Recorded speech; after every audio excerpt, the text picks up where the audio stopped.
L'invité du jour. L'invité du jour. On en parle souvent sur Radio Sud Grésivaudan du mieux-être et comment bien se sentir. C'est assez régulier que nous pouvons vous présenter différentes personnes qui se sont reconverties dans un de ces métiers pour vous apporter du bien-être. Aujourd'hui, nous sommes en compagnie de Nadège Guillermet, qui est accompagnatrice au mieux-être et au développement personnel, également kinésiologue. Bonjour Nadège Guillermet. Bonjour. Nous nous sommes rencontrés il y a très peu de temps, c'était à l'occasion d'AVEC, une journée pour le dépistage du sein concernant Octobre Rose. Vous faites partie de cette association et vous en êtes d'ailleurs bénévole et intervenante. Oui, depuis le début, ça fait 3-4 ans. Vous avez répondu présent dès qu'on est venu vous solliciter ou c'est vous qui vous êtes dirigé vers eux ? On est venu me solliciter au démarrage et j'ai tout de suite signé parce que je fais partie souvent du corps associatif et c'est une cause aussi qui m'est à cœur ou à chair, je ne sais pas comment on peut dire. Alors Nadège Guillermet, vous êtes kinésiologue ? Oui, ça fait 3 ans que j'ai cette discipline supplémentaire dans mon arc. Mais depuis 2011, je suis installée effectivement à mon compte où j'accompagne avec d'autres techniques énergétiques pour le mieux-être, donc au niveau corps, cœur, esprit. Alors moi, j'étais travailleur social pendant une dizaine d'années et une autre dizaine d'années accompagnatrice santé pour des jeunes en insertion. Qu'est-ce qui fait qu'à un moment donné, on a envie tout simplement d'arrêter ses activités pour se consacrer à autre chose et au mieux-être et au développement de la personne ? Alors moi, c'est une continuité parce que j'ai eu une double activité pendant longtemps. Donc j'ai arrêté mon activité salariée que depuis 2 ans. Donc ça s'est fait progressivement et à un moment donné, j'ai fait ce choix-là de l'activité libérale pour me consacrer uniquement à ce qui me plaît, à ce qui me correspond, pour répondre aux demandes aussi qui étaient de plus en plus grandissantes. Donc pour moi, c'était cet équilibre-là. Au départ, c'est pas la kinésiologie qui vous attire, c'est quand même l'énergie. Et c'est quoi alors qui vous attire principalement ? Au départ, c'est en fin de compte un chemin de vie, du moins quand on vient à toutes ces disciplines-là. Et c'est mon chemin de vie, le chemin de ma famille qui nous a fait rencontrer des épreuves de douleur, des épreuves de maladie. Et on est allé chercher ailleurs que la médecine conventionnelle pour trouver d'autres réponses et d'autres pistes d'amélioration et de soulagement. Et c'est comme ça que j'ai rencontré sur mon chemin la partie énergétique, notamment l'ostéodouce, qui a un soin énergétique lié à l'ostéopathie, mais sans toucher, avec l'énergie et ce qu'on ressent dans les mains, et qui m'a fait découvrir d'autres au fur et à mesure disciplines. Et je me suis formée en me disant, tiens, si je me forme, je vais pouvoir accompagner ma famille. Et puis il y en a d'autres qui se sont dit, nous aussi, on veut bien que tu nous accompagnes. Et ça fait, en fin de compte, comme ça. Alors comment on cultive l'énergie que l'on a en soi et que l'on peut transmettre ? Très certainement, on doit tous en avoir un petit peu en soi. À nous, après, de savoir la développer. Oui, moi je l'ai découvert, ce n'est pas un don, je l'ai touché du doigt, on me l'a fait toucher du doigt et je l'ai développé, enrichi, arrosé, donc c'est un accompagnement tous les jours dans plus on est centré, plus on prend soin de nous, plus on se recharge par plein de choses liées à la nature, à libérer nos propres émotions, à être apaisé dans nos mentales, et plus cette énergie, on peut la contacter et du coup, on peut en faire bénéficier les autres. Beaucoup de personnes travaillent aussi avec des éléments. Je pense aux pierres. Est-ce que vous aussi, c'est votre cas ? Non, juste avec mes mains. S'il y a une des outils complémentaires, notamment en kinésiologie, on utilise des élixirs floraux.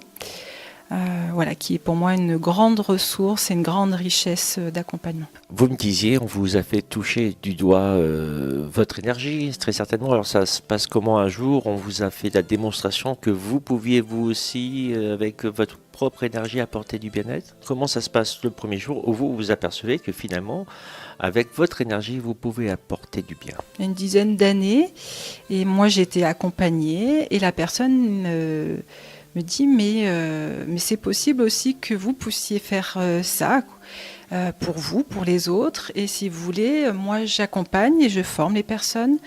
On le fait dans le cadre d'un voyage humanitaire au bout de cette formation-là. Et c'est ce qui m'a moi motivée aussi. J'ai toujours voulu partir à l'étranger faire de l'humanitaire. Et là, il y avait une opportunité qui m'était offerte. Donc je me suis formée au départ l'ostéopathie Poyer. Et je suis partie à Madagascar pour pratiquer et pour transmettre gratuitement aux gens de là-bas pour qu'eux, à leur tour, ils puissent, parce qu'il n'y a pas de système médical, que ça coûte cher. Et que là, il y a besoin juste des mains et rien d'autre. Pour une personne comme vous, c'est juste fantastique ces moments-là. C'est génial. C'est des rencontres humaines, c'est des ouvertures que moi, au départ très cartésienne, n'aurais pas imaginées. Et quand il y a du possible qui s'ouvre et qu'on voit la réalité et le retour, et on se dit c'est juste la réalité également, qu'on n'avait pas dans notre ligne de mire, mais qui s'ouvre. Comment ça se passe, ce fluide inquiétant-nous? Comment on le ressent? Comment vous le ressentez? Et comment il se transmet, tout simplement? Même si on ne peut pas raconter en quelques secondes une formation qui peut durer des années. Un peu comme les magnétiseurs, qui aussi... voilà, c'est de l'énergétique. Vous êtes un petit peu dans le même domaine? Bien sûr qu'on s'y croise. J'ai beaucoup d'amis magnétiseurs. Moi, je ressens là, quand je mets mes mains sur un organe, sur une viscère, sur une vertèbre, si c'est en tension ou pas. Dans mes mains, je sens une tension ou un fluide et que ça roule. Donc moi, j'accompagne par ma présence et ma disponibilité pour justement que le corps puisse se relâcher et reprendre sa voie normale du départ qui est la détente. C'est les gens après qui peuvent effectivement recevoir ou ressentir de la chaleur, des picotements, mais ça c'est très particulier d'une personne à l'autre. Ça c'est plutôt de l'énergétique. Moi ce que j'appelle énergétique, d'autres vont l'appeler magnétisme, d'autres ça va être des noms de Reiki. Chacun met son intitulé suivant l'origine, mais l'énergie elle est la même pour moi, pour tous. Alors la kinésiologie, elle vient pour moi en complément. Et c'est une technique qui est très vieille, qui date des années 60 au niveau des États-Unis, au départ initiée par des chiropracteurs, donc très dans le physique. Et ils se sont aperçus qu'il y avait un lien entre l'état émotionnel des personnes, des organes. Et du coup, ils se sont enrichis petit à petit, ces chiropracteurs, de la vision de la médecine chinoise, pur et à mesure. Et les dernières décennies, ça s'est enrichi des neurosciences sur le fonctionnement du cerveau en lien avec le corps. Donc c'est une approche qui est très globale et on parle de langage du corps, où le corps ne ment pas. Le corps, il sait, il a les réponses, il a ses solutions, il a ses pistes d'amélioration. Et pour ça, en kinésiologie, notre outil de dialogue, de feedback, c'est le test musculaire, d'où l'origine avec les chiropracteurs. Quand un muscle est détendu, que le corps est détendu, c'est généralement que ça va bien. Et quand on est en contracture, généralement, c'est qu'il y a une raison derrière, émotionnelle, physique, choc. Donc voilà, c'est ce principe-là de stress qu'on va aller rechercher, cibler dans le langage du corps et ce test musculaire qui va nous amener, comme un détective, entre guillemets, à cibler, il y a cet organe, il y a ce muscle, il y a cette émotion qui est cristallisée. Et du coup, on va accompagner par la libération à travers différentes techniques, autant avec des points d'acupressure, des élixirs, des couleurs, des visualisations, plein d'outils qu'on a pour décharger cette surcharge de stress pour que le corps puisse reprendre tout ce potentiel et sa possibilité d'amélioration. Vous touchez la personne, vous discutez, vous sentez si ça se détend, si ça se tend. Est-ce qu'il y a des endroits principaux? Est-ce qu'il y a des organes qui correspondent à un stress particulier, pas forcément particulier, mais est-ce qu'on sait, si on touche le foie par exemple, est-ce que le foie est révélateur de quelque chose de précis ou pas du tout? Donc c'est là où on s'appuie beaucoup sur la médecine chinoise et maintenant des neurosciences qui viennent valider que les vieilles médecines. Mais effectivement, par exemple, on parle du foie qui est beaucoup sollicité en ce moment parce que c'est l'époque de l'automne. C'est là où il faut le nettoyer, le recharger. Et le foie, il peut être engorgé par rapport à notre alimentation, par rapport à la prise de médicaments, de café, mais aussi des émotions, et notamment beaucoup liées aux émotions de la colère, qui peuvent engorger au bout d'un moment le foie. Ou si le foie est engorgé par rapport à notre mode de vie, on peut se mettre en état de colère, etc. Ouais. D'où parfois j'ai mal au foie, je ne bois pas d'alcool, mais il y a très certainement quelque chose d'autre. Alors vous êtes un petit peu pour gratter, donc il faut se dévoiler, il faut aussi, alors je ne sais pas si le mot lâcher prise a un sens, mais en tout cas il faut se laisser aller. Vous faites un peu office de psycho, quoi. Il y en a une grande part psychologie, évidemment, ça indéniable pour moi. On n'a pas le titre de psychologue parce qu'ils ont une façon d'amener et d'accompagner différente. Mais bien sûr que oui, et la psychologie fait partie intégrante de notre accompagnement. On travaille vraiment sur le lien entre notre esprit, nos pensées, notre cœur avec nos émotions et notre corps dans son ressenti. Et pour nous, ces 3 dimensions-là sont inséparables et l'un entraîne l'autre, l'autre entraîne l'un, etc. On n'est pas saucissonné, contrairement à ce qu'on a beaucoup vécu et abordé pendant des décennies. Tout à l'heure, on parlait d'énergie avec les magnétiseurs qui, eux, vont plutôt sur l'instantané. On va dire, il faut soulager une grosse douleur, il faut qu'on puisse la traiter tout de suite. Vous, on va plutôt prendre le temps de revenir, de continuer. C'est un travail en soi aussi, quoi. Oui, on a ce volet d'accompagner et de libérer les mémoires. Les mémoires du corps, les mémoires émotionnelles. Des fois, on a un symptôme physique. Si on fait que soulager le symptôme physique du moment, effectivement, des fois, ça revient.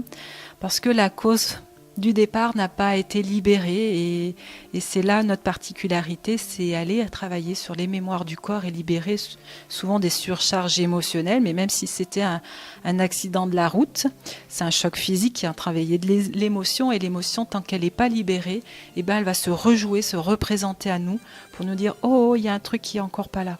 Vous pouvez aider les adultes, les enfants, il n'y a pas vraiment de... Il y a un groupe particulier. J'allais dire du bébé dans le ventre de la maman. Exactement, parce qu'il y a vraiment ce lien avec la maman qui est très puissant. Du bébé de quelques jours à la personne âgée. Je tiens à préciser pourquoi jusqu'à la personne âgée. Souvent on dit « Oh mais je suis trop vieille, je suis comme ça, je resterai comme ça, je peux plus changer ». Eh ben non, ça fait quand même plusieurs temps. Les neurosciences ont prouvé que à partir de 25 ans, on perd plus forcément nos neurones et on change plus. C'est le contraire, on est tout le temps en renouvellement. Ça s'appelle la plasticité du cerveau et on peut tout le temps et à tout âge changer de processus, changer de fonctionnement, etc. On a l'impression qu'on parle essentiellement de gens en souffrance, mais pas forcément. On peut aussi venir vous voir parce qu'on a envie de se connaître un petit peu mieux, on a envie de se découvrir, on a envie de peut-être aussi, pourquoi pas, prendre un instant pour soi, tout simplement. Je dirais même, c'est de plus en plus. Il y a de plus en plus ce volet de personnes qui viennent pas pour une douleur physique, une émotion qui surcharge, des changements forts dans la vie, mais simplement pour prendre soin de soi. Parce que les gens s'aperçoivent, plus je prends soin de moi, plus je me connais, plus je peux m'apprivoiser et plus je peux me sentir bien dans mon intérieur, dans ma maison d'abord, pour être bien à l'extérieur et en relation avec les autres. Donc oui, le chemin et l'accompagnement, bien sûr. C'est un fondement de la médecine chinoise, où on ne va pas chez le médecin quand on est malade, bien au contraire, on va chez le médecin pour ne pas tomber malade. Oui. Donc ça chemine tout doucement dans notre société, mais ça va dans ce sens-là. On a un peu de retard. On a quelques siècles, millénaires de retard, en effet. Mais bon, j'ai l'impression, avec des professionnels comme vous et des personnes que je reçois assez régulièrement à notre micro, on est en train de quand même de prendre conscience que les antibiotiques et toutes ces choses-là nous ont quand même bien empoisonné la vie, même si de temps en temps, très certainement, il faut en prendre, mais on peut aussi s'aider soi-même. Je pense qu'il y a vraiment cet esprit de complémentarité qui commence à se développer avec le corps médical, mais je pense qu'on en a encore à l'embryon dans notre pays. On est vraiment hyper complémentaires et vraiment si on pouvait travailler dans ce sens-là, les gens s'en sentiraient nettement mieux. Mais voilà, c'est un chemin. On peut venir vous voir et puis continuer des exercices seul à la maison, continuer aussi quand ça ne va pas ou à un moment, on a une petite heure, se poser. Régulièrement ou souvent, suite aux séances, il y a des propositions d'action qu'on met en place, qu'on propose aux personnes pour justement ancrer. Et en fait, compte, nous, on est accompagnateurs à un moment donné, mais la personne doit garder les mains sur le volant et celles qui ont les rênes. Donc le but, c'est qu'au quotidien aussi, elles changent des choses dans leur façon d'être et de faire, parce que nous, on n'y est pas dans leur vie quotidienne. Donc effectivement, il peut y avoir des exercices de mouvement, parce qu'on travaille à travers le mouvement en kinésiologie, des exercices de respiration, des élixirs qui vont aider aussi à prendre ce temps-là pour soi, etc., etc. Ça dure combien de temps une séance ? Environ 1 heure. Alors Nadège Guillermet, vous êtes basée à Saint-Sauveur. Alors ça, c'est une partie professionnelle. On donnera les coordonnées tout à l'heure. Et autre chose également qui m'intéresse par rapport à tout ce que vous faites, et franchement je le salue, parce que je trouve que vous êtes une personne qui est vraiment bienveillante, dans le vrai sens du terme. Vous venez en aide donc aux personnes qui sont atteintes de cancer, mais alors vous prenez aussi le temps d'aller voir les ados au Mixage Café. Vous faites des conférences, des ateliers philo? Alors, c'est pas des conférences, parce que je ne suis pas prof de philo. Je suis animatrice d'ateliers à visée philosophique. Donc effectivement, j'ai été formée par la Fondation Frédéric Lenoir, qui est un grand philosophe et sage de notre époque. Et on est là pour susciter, développer la pensée, la parole, la réflexion, l'argumentation. Donc on fait ce genre d'atelier autant chez les petits, on peut même en faire chez les maternelles. Et chez les ados. Moi, je ne fais pas du tout la partie adulte. Moi, ma spécialité, c'est vraiment enfants et ados. Et du coup, effectivement, soit je peux intervenir dans des structures, et en ce moment, effectivement, c'est au Mixage Café à Saint-Véran, où c'est destiné aux adolescents du territoire, et c'est gratuit, on se voit 2 fois par mois. Et il y a une thématique, pour l'instant, que moi je propose. Donc, les 2 dernières fois, c'était le respect, c'est quoi? Et puis la dernière, c'était sur les garçons et les filles, pareil, différents, égaux. Donc voilà, c'est des thèmes qu'on lance et après la parole leur est donnée. Moi, je suis juste un facilitateur, un animateur de parole. Voilà, il y a un bâton de parole, on écoute celui qui parle, on essaye d'argumenter. Pourquoi je pense ça? Est-ce que j'ai des exemples? D'où ça sort? Est-ce que tout le monde est d'accord? Pas d'accord? Etc. Il n'y a pas de juste ou de mauvaise réponse. C'est vraiment s'autoriser à exprimer ce qu'on ressent sur des sujets qui sont d'actualité chez les adultes. Et plus on donne la parole tôt, où on peut y avoir cet espace de parole, plus pour moi on peut faire des citoyens responsables. Donc si vous avez des ados à la maison, parlez-leur de ces ateliers. C'est en règle générale, et c'est pas en règle générale, c'est tout le temps le vendredi, au moment des ados, entre 18h30 et 21h30 je crois. Alors je ne sais pas à quelle heure vous intervenez.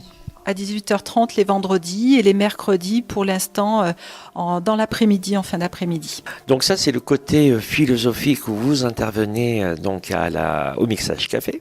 Vous pouvez intervenir dans d'autres structures d'ailleurs, il n'y a pas de problème. On peut évoquer également un autre atelier, c'est un atelier bien-être, un atelier enfant, ado, adulte, duo, parents, enfants, donc là tout le monde y passe. J'avais envie de faire cette partie collective parce que le groupe est très porteur. Et du coup, j'anime des ateliers, donc c'est lié à le réseau Mon Moment Magique, qui est national et plus que national maintenant. On est plus de 200 animatrices. Et le principe, c'est à travers une thématique, donc ça peut être sur le printemps, l'ancrage, le courage d'aller vers soi, etc.